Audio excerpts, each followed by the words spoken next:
Hello and welcome to another Pipe at Pearl. Today's Pearl we're going to be looking at consultation of constipation. Now constipation can present to a clinic or a patient can come complaining of constipation, but quite often it's found through further investigation. So subjective questioning about bowel habits will denote some degree of constipation.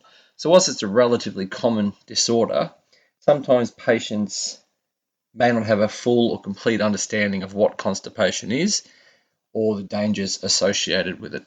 So the goal today is to go through constipation in its general sense, look at the common causes, and discuss optimal questions and examination techniques that you can do in order to pinpoint down what sort of constipation we're dealing with, make sure that the patients get the appropriate treatment for longevity and also ongoing investigations if they need it. So moving straight on, we'll just look at a few facts about constipation just to build a better picture. So it is a very common complaint, with certain studies denoting 10% of adults complaining of constipation in the last 2 weeks. That means theoretically every adult or every person you've met has had constipation in the past. So it's a very, very frequent problem. When you talk about constipation, it is more about the texture of the feces as opposed to the frequency or the amount. Certain textbooks and criteria will denote the frequency of bowel opening as denoting constipation, but in reality, if you were to go 3 times a week and the stools were very soft, then you wouldn't have constipation. But if you were to go 6 or 7 times a week and every time you went they were small, hard pellet-like fecal matter, then that denotes constipation over the 3 times a week. So sometimes detailed questioning is required. Now, a common cause of constipation, believe it or not, is the overuse of laxatives, which we'll look into a little bit further. And up to 20% of adults can admit to taking regular laxatives. There are people out there that the only time they actually go to the bathroom is if they are taking a laxative itself. Now, sometimes that can be indicative to certain disorders like Crohn's disease, but other times it just becomes a habit, and the only way defecation occurs is through the assistance of laxatives, and that can be quite a chronic problem. Diet is the single most important variable when dealing with prevention and also simple management of constipation. So diet really plays the biggest role in people's constipation. They did a series of studies that looked at the average colon transit time, and what they found is people that had low to moderate intake of fibre, often found in the Western world, would have a transit time of 60 hours. That means from what they ate would stay in their digestive system for 60 hours before being evacuated, as opposed to someone that had a high fibre diet, which is 30 hours. So if you've ever read and learning about the digestive system, they said that it takes about 24 hours for food to pass. That's the case if you're really getting the optimal amount of fibre in your diet. If you're not getting that amount of fibre in your diet, then the colon transit time can be doubled and sometimes even longer, and fecal matter can stay in your bowel for an extended period of time, and the longer it's in there, the more problems it can cause. And this leads to functional constipation. So functional constipation is the most common type of constipation. This is the one that is caused by diet, a lack of exercise, the avoidance, so needing to go but avoiding it, or being in a workplace or an environment that doesn't actually allow you to go. And it's all got to do with the colon transit time, so how long the fecal matter is staying in your body, and the amount of bulk or fluid holding substance that is actually found within the fecal matter. So if we move on to a few other causes, noting that the most common cause was that functional, non-organic or retentive problem, if that one there is realistically a diagnosis of exclusion. So that's the most common one. However, we need to look at other possible mechanisms because they're more sinister and more mechanical in nature, which means that it's not actually the patient's behavior, diet, exercise, all that sort of stuff's problems. It's actually something wrong with their body. So whether we're dealing with mechanical, metabolic, or endocrine, they're all really got to do with the decrease in peristaltic action of the body. Okay, and the fecal matter is staying in the digestive system longer. The longer it stays in, the more water is absorbed, and therefore causing more of a problem. Now, you only really have to have a 1% decrease in the amount of fluid that is found in fecal matter before you can get constipation. So if we commonly look at diarrhea, if you were to add just a simple 1 to 2% more water to your feces, then you'll actually have diarrhea. So it's a very fine balance, and the large bowel is responsible for absorbing that fluid. And it doesn't really care. If it's there and there's fluid to be absorbed, then pure osmosis is going to absorb that fluid. And the bowel is designed to do exactly that. So if you had a bowel obstruction, it's obviously going to be stuck in the large intestine longer, making it harder, causing most likely impaction. When you have a metabolic disorder like hypercalcemia or hypokalemia, then it's going to result ultimately in decrease in peristaltic time. As too is hypothyroidism. So these are certain disorders that you'll need to look into, especially for certain demographics. People over 40, that sort of thing, is usually a good choice. When you move on to more of your myogenic or neurological problems, that's more got to do with either a decrease in the motility or a decrease in the ability for the smooth muscle contraction. Either way, it's increasing that colon transit time. Other problems is your IBS. Now that is irritable bowel syndrome. Now whilst irritable bowel syndrome can cause diarrhea, there are certain classes that will actually cause constipation. So higher end of the Bristol chart sitting around the 1 to 2 area. So this has got to do with the fact that the inlining of the gut has been inflamed, and that is actually going to decrease the lumen size and therefore decrease gastric motility through it. It's going to be harder for the feces to pass through because of the inflammation, therefore resulting in a longer transit time, causing constipation. And then we have the classic drugs that we'll look at a little bit further as well, that again decrease that peristaltic contraction or increase the bulk or the hardening of the stool, therefore causing our constipation. So the bottom line is, whilst the most common cause is our functional constipation, we really need to have a deeper look into the patient through questioning and examination techniques, and keep our little spider senses out there to see if it could be something else. And if it is, make sure we do the correct investigations in order to better treat the patient. So starting off with our subjective investigation, we need to understand what the patient understands about constipation. If a patient comes in and says they have constipation, we really need to know what they mean. Okay, if they mean that they usually go to the toilet once a day and yesterday they didn't go, we can probably take a sigh of relief. Okay, it's really early days. We can't really denote it as something bad, and if it is, it's still early days and we can catch it in time and then we can treat it. Okay, so really define what they think about constipation. Other people can come in and say that they haven't gone to the toilet at all in 2 weeks, and then differential diagnosis obviously increases. From there, we ask about their past history. Whilst past history usually looks at the patient's history and what they're doing and predisposing features, when we're dealing with constipation, we really want to know predisposing or probable causes within the last 2 months that could have resulted in constipation. And that's where we ask. As far as family history and all that sort of stuff, it's not until we start looking at colorectal cancer will they actually find a link. Basically, if you have a relative under the age of 45 that had colorectal cancer, like first degree relative, then the ratio, lifetime risk, drops from 1 in 50 to 1 in 17. Okay, so there's quite a strong family link when you're dealing with colorectal cancer, but we're not quite there yet. Okay, even though it can be absolutely be a cause of constipation, luckily it's quite rare. And on first presentation, we're not really looking at that just yet unless we find some other features that we'll discuss. So the main focus of past history is past history of the bowel. So we want to know how long they've had these symptoms for. They've already told us during the event, great. If not, ask them. How long have you either had hard stools?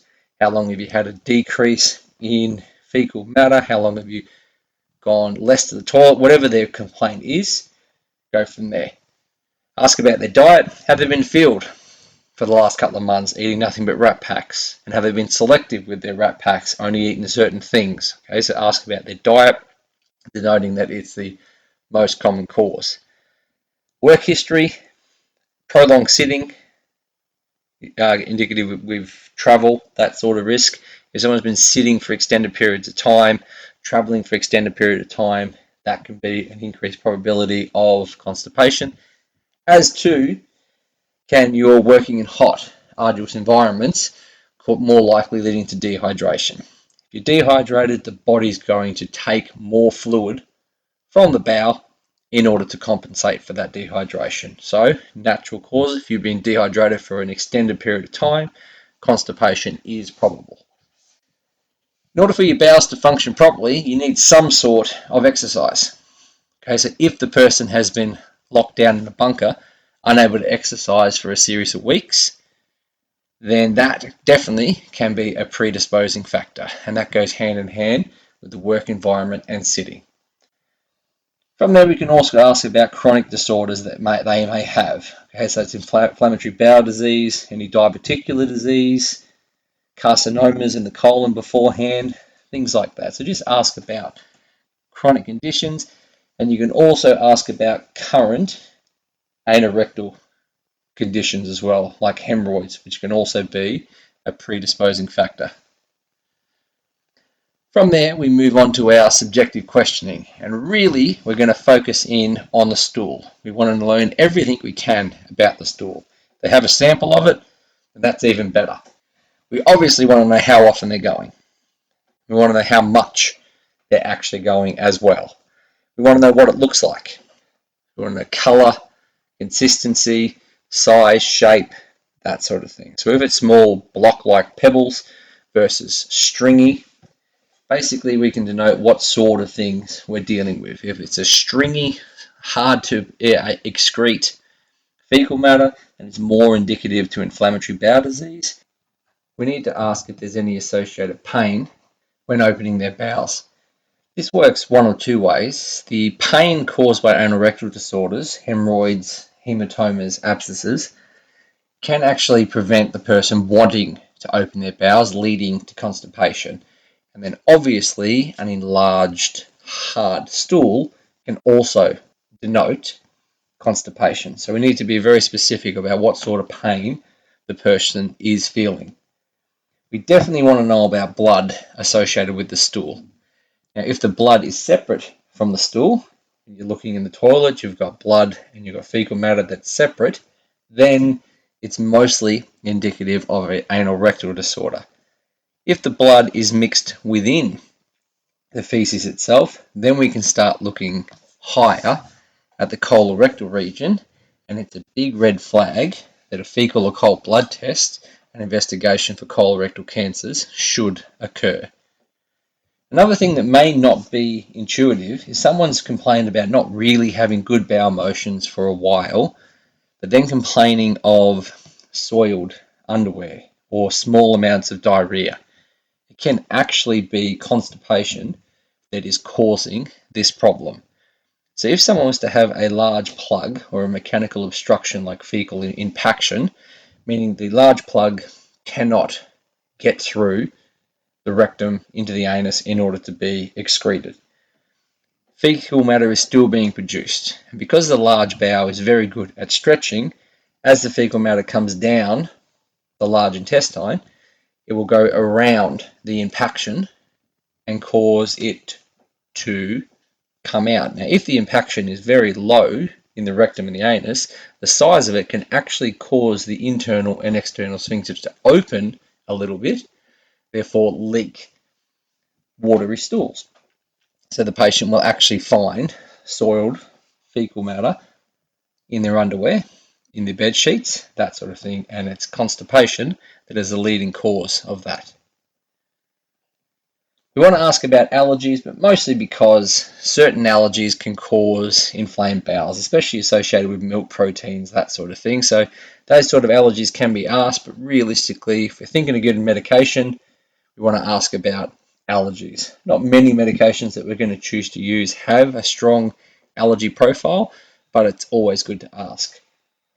As far as medication goes, there is an enormous list of medications that cause your constipation. So common ones: antacids, anticholinergic, any antidiarrheal agent, your H1 receptor blockers, things like calcium channel blockers, people that are on benzos, cough mixtures, especially the ones that contain codeine.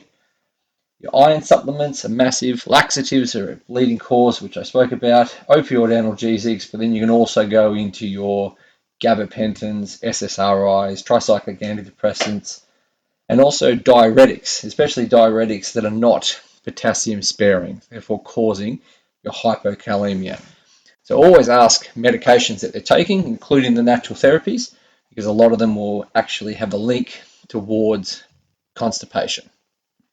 Once we finish our subjective investigation, it's time to move on to our objective.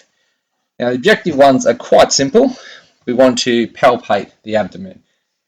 We have to palpate the abdomen, and what we're looking for mostly is general abdominal distension. Okay, the large intestine, as I mentioned, is very good at extending. Therefore, you'll have this bloating, distended appearance, and on palpation, it'll be a soft, bloaty sort of belly. You can also feel masses.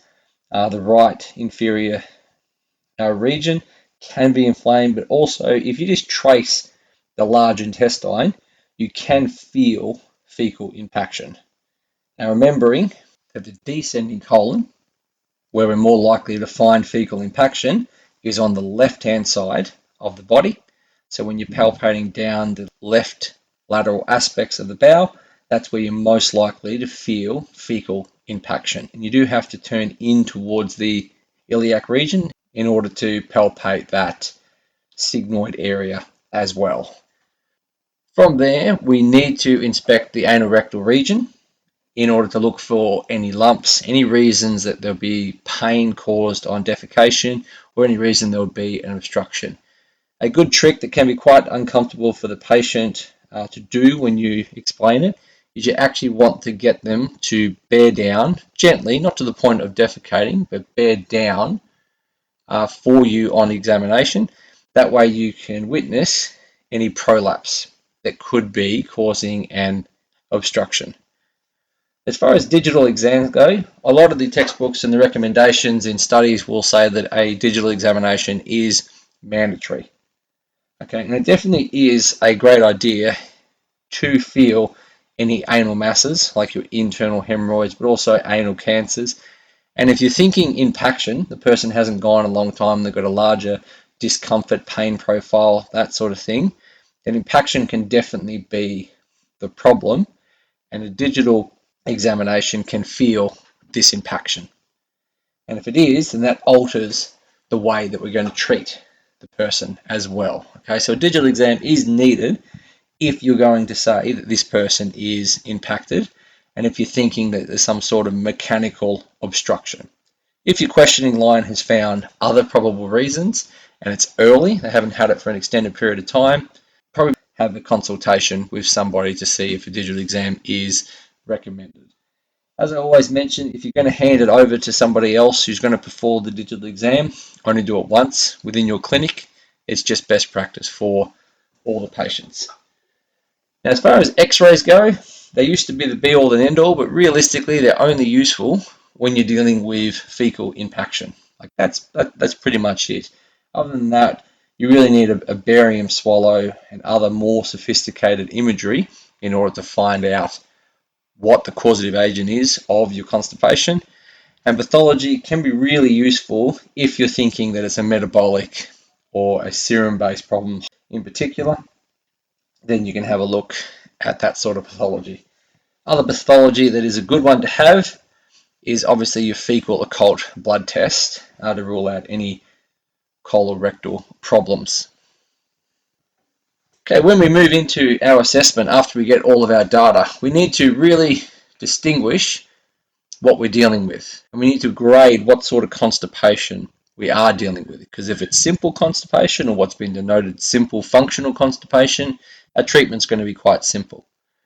But if it's impaction, and it has a certain profile for impaction, then our treatment regime is very different. Now, for those that aren't aware, there's a series of diagnostic criteria out there called Rome, and they basically just keep going through all these different versions. So we're up to Rome 4 and 5 at the moment, and I'll go through criteria for pretty much everything out there. So the criteria for our functional constipation, that is when we don't actually have a mechanical reason or any other reason for it, is they have to have at least 2 or more of the followings. So it's pretty simple criteria to meet. They need to be straining during more than 25% of their defecations. So if they go to the toilet 4 times and strain once, that's a tick, once or more. If they have lumpy, so small pallety hard stools, more than 25% of the time, a sensation of incomplete, so they've gone to the toilet but they still feel that sensation urge to go, more than 25% of the time. They have some sort of sensation of blockage or restrictions, inflammation around the anal rectal area, more than 25% of the time, or if they've needed manual extrication. Okay, that's a nice obvious one. General rule of thumb is if they've had fewer than 3 bowel movements, solid bowel movements, in a week as well, they get a tick. And if the only time they ever get soft stools is if they're using laxatives, they also get a tick. Now, all these ticks mean is pretty much what your investigation should have led you to already, which is that the person has constipation. Okay, so it's not that helpful as far as what your treatment's going to be, but that's the criteria of constipation. The reason I bring it up is mostly to denote how easy it can be to get constipation, and how most people actually won't consider they have constipation until it's at the higher end of, I can't pass this stool, I'm bearing down really heavily, I haven't gone to the toilet in 4 days, this sort of thing. Okay, but based on the criteria itself, it can be a lot easier to be denoted with constipation, and a person who has reoccurring cases of constipation has a higher probability of gaining larger disorders like your inflammatory bowel disease, ulcerative colitis, and your rectal colon cancers. So it can be a good thing to educate your patient on. But for this particular constipation, we need to think about what we're going to do. And what we're going to do is denoted really by how new it is, so how long the fecal matter has been sitting in there, how debilitating it is for the patient, and are they in fact impacted. So if the person is impacted, they generally come with a higher pain profile. There's actually been cases of people having fecal impaction that has caused almost the exact pain profile as renal colic. So actual stones, kidney stones, okay, has been misdiagnosed instead of constipation. Okay, so that's the pain profile you could be dealing with someone with impaction. So then we've got to think about what the best approach is. If somebody's had it for a long period of time and you're thinking impactive or approved impaction with a digital exam, then your education and your simple medications aren't going to cut it. We need to go further. In a lot of cases, that further can be further evidence, like an x-ray, or maybe a clinic that can do a better consultation as well. So that's the information we need. Depending how bad it is, will denote what sort of level of management we bring in. So really the first level of management, and the management that can be done for everybody, is education on bowel habits. So this is our diet. Our diet is a massive, massive thing when it's got to do with constipation. So you want to eat optimal bulking agents. Okay, now what that really means is that food, mostly your vegetables, that actually have a large bulking forming properties. So things like potatoes, bananas, cauliflowers, cabbage, things like that, they're great for bulking. But on top of that, we want to make sure that the patient's getting enough fibre. Now, the recommended intake of fibre is 30 grams per day for males, 25 grams for females. But realistically, if you say aim for 30 a day, then you can't really go wrong. Now, unfortunately, it can be quite difficult to get 30 grams of fibre a day, and there's certain studies out there that recommend more than 30 based on your profile and what you do. If you're more prone to dehydration, then you're going to need more fibre. If you work a job that gets you dehydrated, you're going to need more fibre. Now, generally speaking, 30 grams can take a bit of effort to get up. So we have things like a cup of wholemeal pasta, for example. That's about 8 grams. 100 grams of kidney beans only equates to about 6.5 grams. Corn on the cob, 6 grams. Half a cup of porridge, so rolled oats, is only 4.5 grams. You have to eat a whole cup of sweet potatoes unpeeled. You get 3.7. Okay, so it can be quite difficult to get a profile in your normal diet to add up to 30 grams of fibre per day.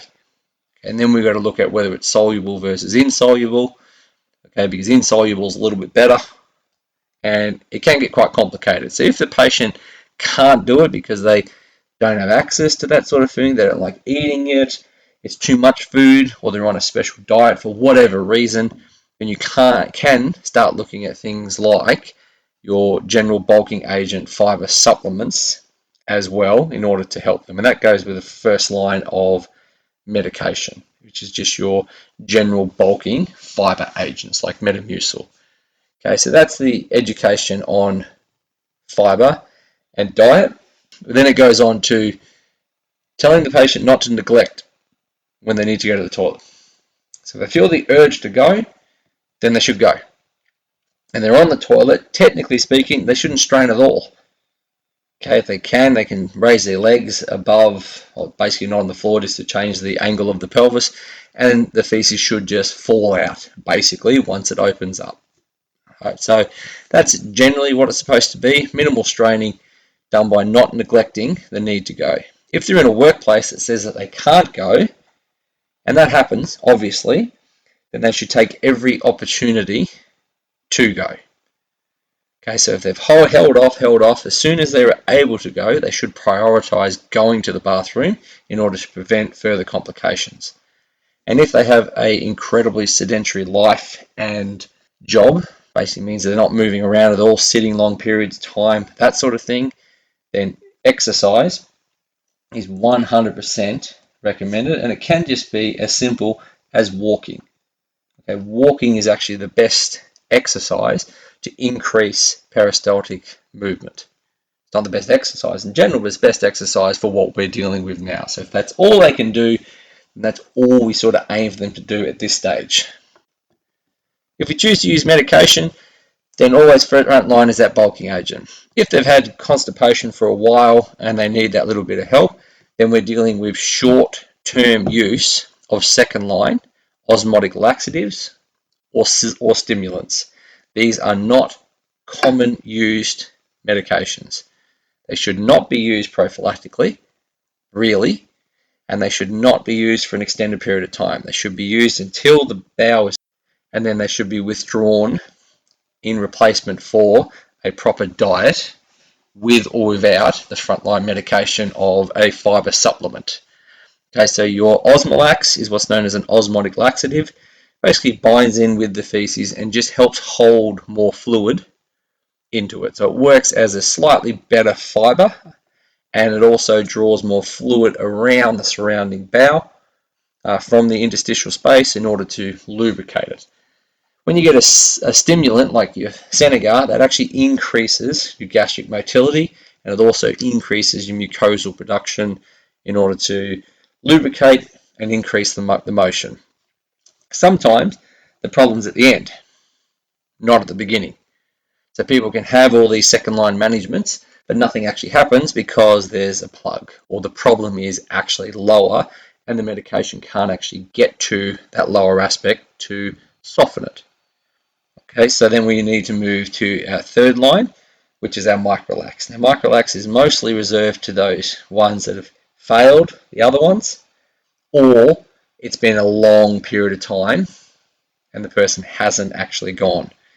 If you have suspected or proven impaction, then you generally do a combination of second and third line. So your mixture of Osmolax is usually great, and you usually take a good amount of Osmolax as well. So 1 to 2 sachets each time, and then you take something from the third line.